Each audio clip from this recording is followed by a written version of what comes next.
Does compassion spring from observation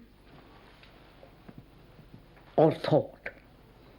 Does compassion spring from observation or thought? Is not compassion an emotional feeling? Does comparison spring from observation or thought?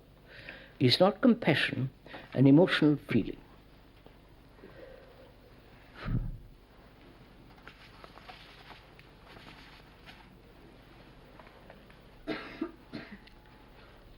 I don't know.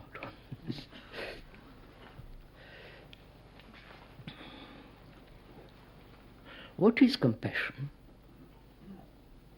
Is it an emotion? Is it something romantic? Does it expend itself in some kind of social work?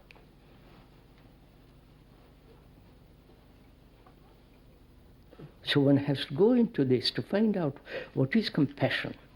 One has to inquire what is love.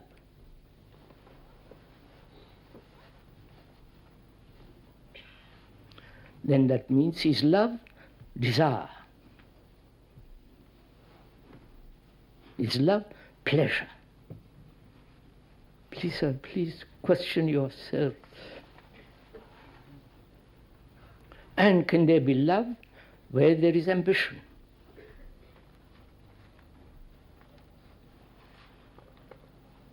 Can there be love when we are trying to become something? Not only in the outward world, but also psychologically. This constant struggle to be or to become something. Can there be love? Can there be love when there is jealousy, violence, when the division between you and me? And can there be love when we are nationalistic?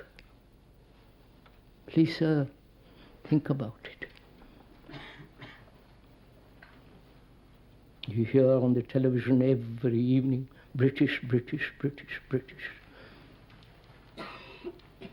Same thing in Italy, same thing in France, in Russia, in India. We and they.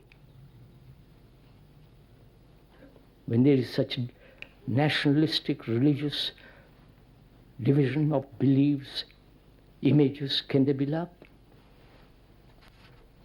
Answer. Of course, there can be no love when there is such division. But all of us are so heavily conditioned.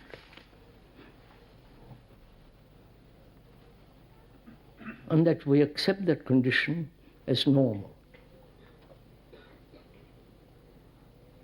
A friend the other day said, I read about what you're talking about, conditioning.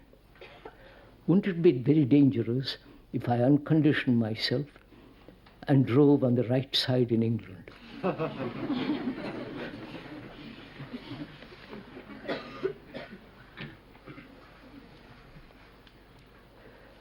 So don't uncondition ourselves too much.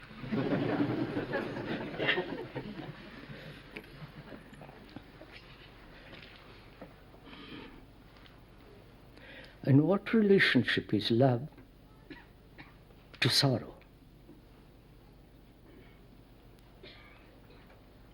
I've lost my son and I suffer enormously because I loved him. Can suffering and love go together? Please, sir, please ask these questions. Not only personal suffering, but the enormous suffering of mankind.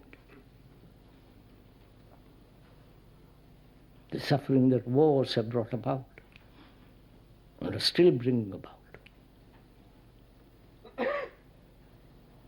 The suffering of people living in the totalitarian states.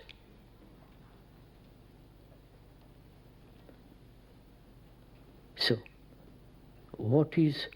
can there be love when there is suffering?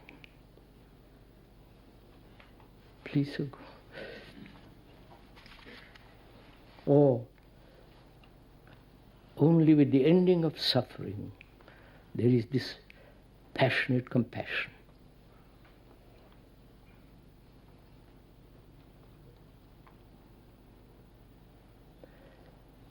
After stating all this, where are we? Is love just an ideal? Something which we don't know, and therefore we want to have that thing. We want to have that extraordinary sense of great compassion.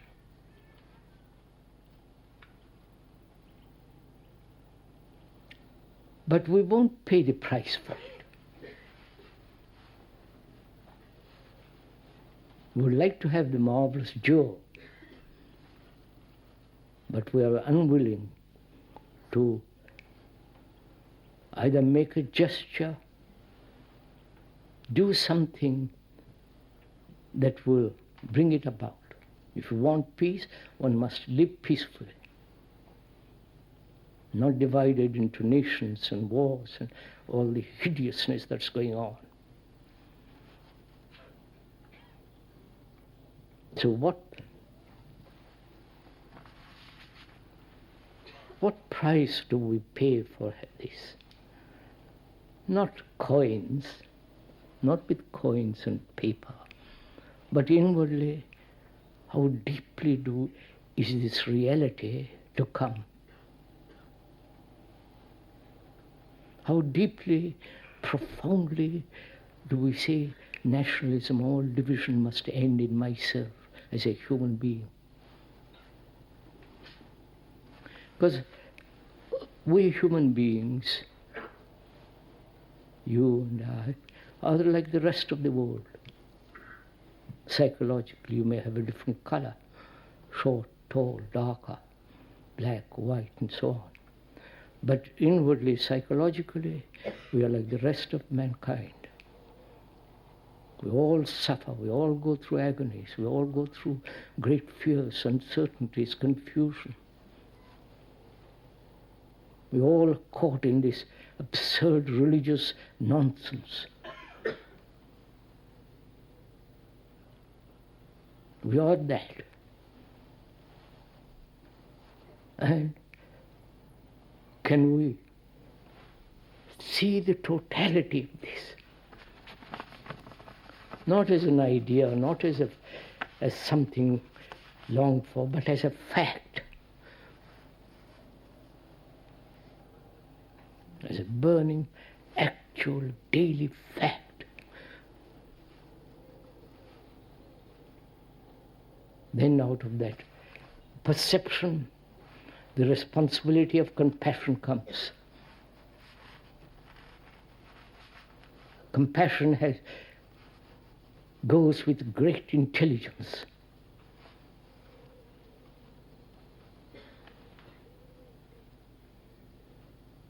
That intelligence is not the operation of knowledge.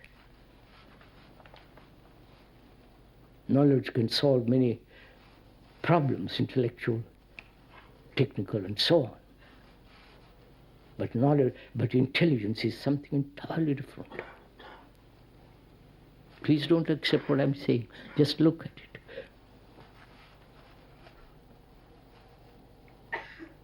One may have read a great deal.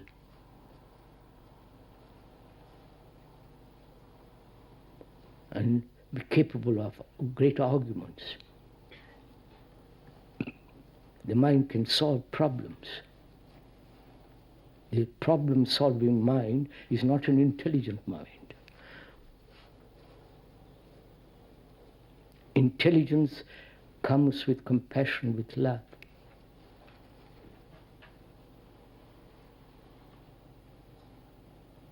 And when that intelligence is in action, compassion